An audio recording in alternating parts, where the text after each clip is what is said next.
Today's guest is Peter George, a public speaking coach, professional speaker, and award-winning author. Growing up with a lisp and a stutter, Peter spent years avoiding communication altogether until personal coaching changed everything for him. That experience led him to create the AMPD framework.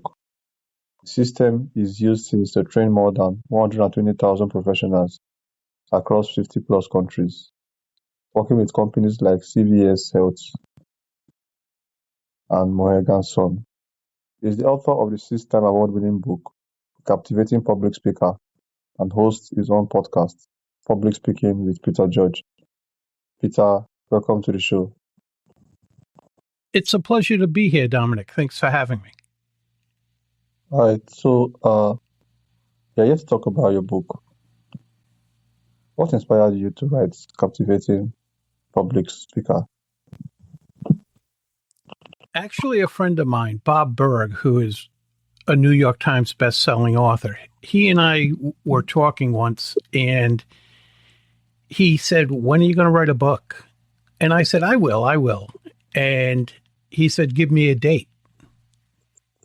And I gave him a date.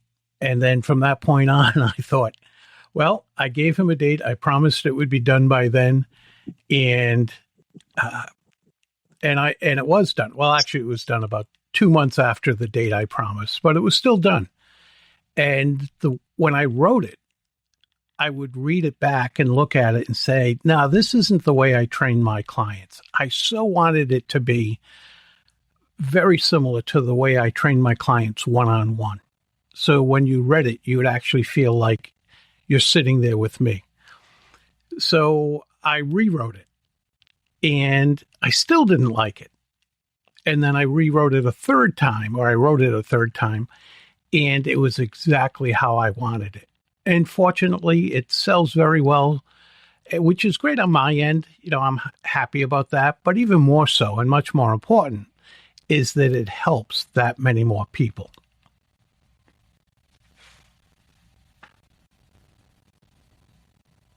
All right, thank you so much, Peter.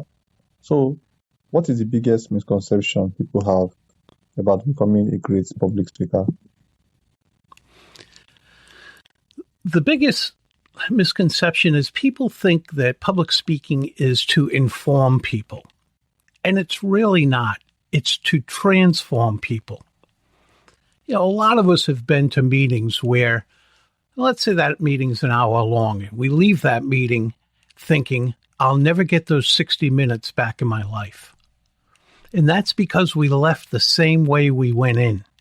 The only difference is we have a little more information. And whoever held that meeting could have sent a document to us if all they wanted to do was give us information.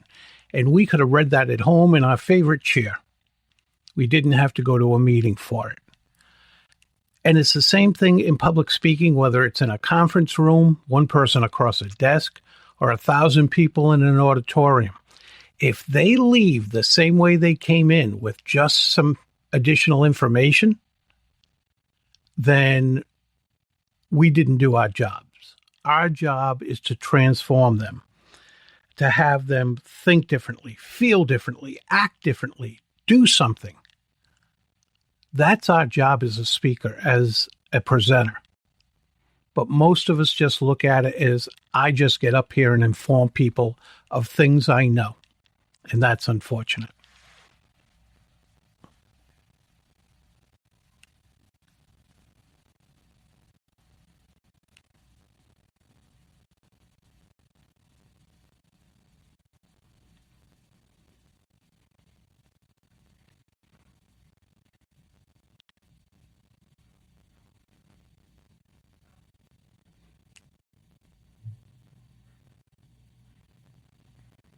Okay, so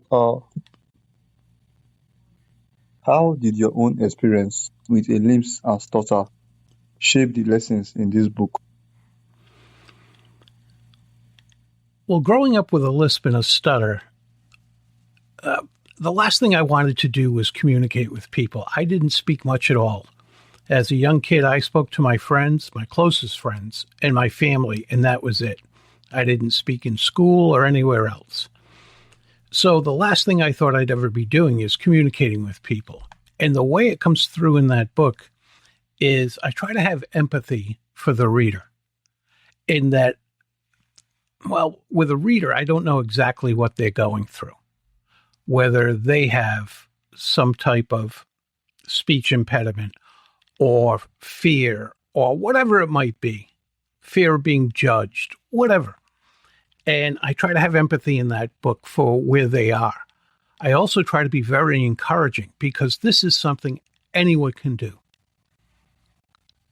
There are very few born speakers, if any. Most of us have to be taught how to communicate because it's not just speaking about your knowledge. It's understanding how two minds get together and one speaks to the other and the other one can engage and process what's being said. It's totally different than just regurgitating your knowledge. So throughout the book, I try to have both empathy and you can do this attitude. And from what I've heard, that gets received pretty well. All right, thank you so much, Peter. So, how can someone overcome the fear of public speaking? You know, Dominic, a lot of people will contact me and say, can you help me get over my fear of public speaking? First of all, that's not what I do. If someone has nervousness about it, that's one thing. But getting over the fear, if they want to work and learn how to be a stronger communicator, great, we'll work together. And that'll be part of it. But just getting over the fear, here's what I tell them. You don't want to get over that. Now, if it's clinical, they have to go to a psychologist. But if it's just nervousness, whether a little or more than a little, then they don't want to get over that. They think they do, but they don't. Here's why. Athletes retire quite often when they don't have that adrenaline anymore. They go to a game or they go to practice and they just don't feel it anymore. And if you get rid of that adrenaline rush, which is what you're calling your nerves, sweating, your heart pounding, those things, then you won't be in the right state of mind to help others, be of service to others. So don't work to get past your fears. Work to become a more effective public speaker because confidence comes from competence. And if you become a more competent public speaker, then will you still be nervous? Maybe. I am, and I've been doing it for almost 40 years, speaking on stage and in front of rooms. But I call it excitement. It's the same adrenaline running through my body. I get sweaty, my heart pounds, my blood pressure goes up. I feel all the same things, except I call it excitement. And most people who are used to public speaking will. Think of it this way, Dominic. You and I might go to ride a roller coaster, and you might say, this is great. I'm so excited. I'm sweating. My heart's pounding. I can't wait to get on this crazy roller coaster. And I might be standing beside you with those same feelings, sweating, my heart pounding, blood pressure going up, saying, I'm going to die. I know I'm going to die. So it's how we label things. So don't try to get over your fear of public speaking. Become a more effective public speaker. And those nerves will become empowerment. They'll become excitement.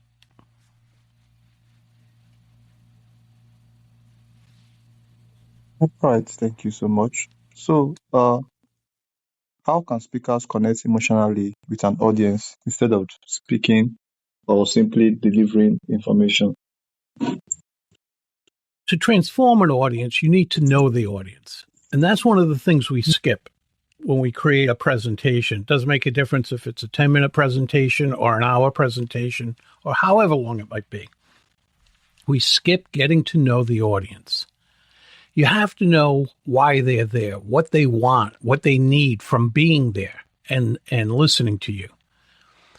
And without that, you're just creating a presentation that you want to give, but you don't know how it's going to affect them.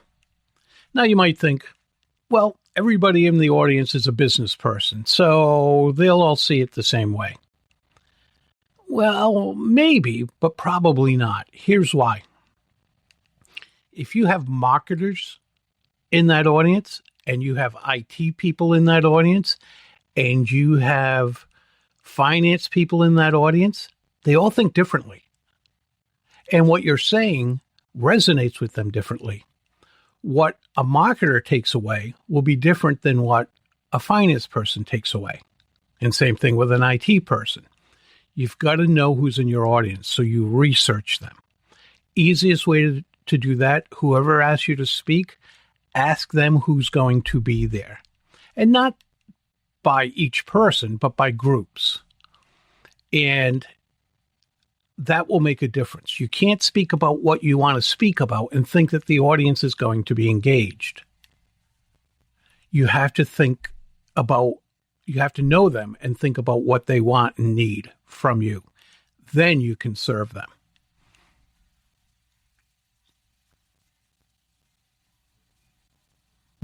All right, Peter. So, who is the captivating public speaker written for, and what transformation do you hope readers experience? It's written for anywhere from professional speakers to people who are going to speak in just about any situation, whether that's in business, in a conference room, at a conference. It's written for the people who are going to get up in front of other people and be of service to them. What I hope they get out of it is just this. And if they take nothing else away from our time together, Dominic, I hope it's this. It's not about you as a speaker. It just isn't. When I was young, I thought it was. I thought it was all about me. That didn't help anybody. The only thing it helped was my ego. And then I realized what speaking really was. And that is, it's not about you as the speaker. It's about the audience. Everything being done, everything being said, every slide if you have them, every prop if you have them, has to be there to help the audience, not help you. So many of us put up slides so we can remember what to say next. Well, that's helping you, not the audience.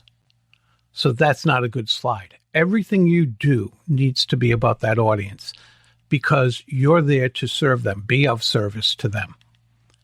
And that's when it'll make the greatest difference in their lives. And then, truthfully, in yours as well.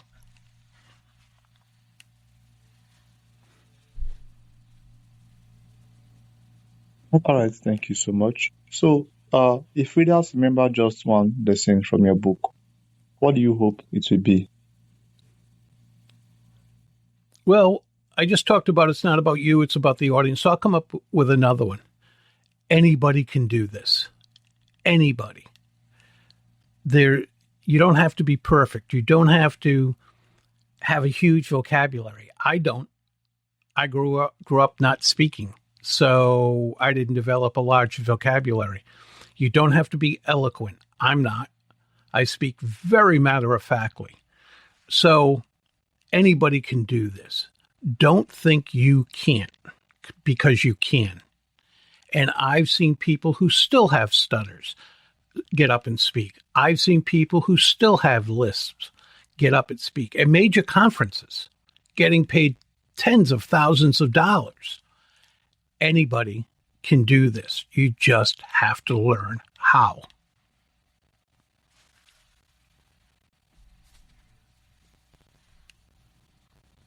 All right, Peter, thank you so much. Thank you for sharing the insights behind the captivating public speaker. Your book is a powerful reminder that great communication isn't about being perfect. It's about being authentic, prepared, and connected to your audience. We appreciate you joining us and wish you continued success with your book and the lives you are helping to transform. Thank you so much, Peter, for coming to Hidden Secrets in Books. Dominic, thank you so much for having me. It's been a pleasure. And to my audience out there, thank you all so much. You guys are the real reason why we always do this every day. And you all do sure to check out his book. For myself as well, I'll be doing that because I want to get better at public speaking. I've watched a lot of podcasts and people talk about how much money you can make if only you can speak better to the public. So I'll definitely will be checking out if so someone like Peter who stutters.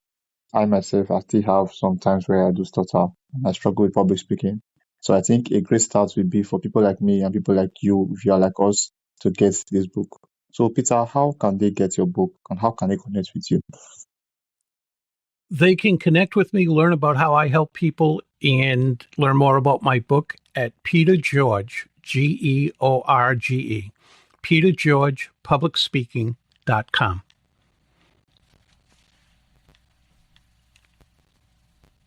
All right, once again, thank you so much. And thank you to all my audience. And you all do have a wonderful day ahead. Thank you, Peter. Thank you, Dominic.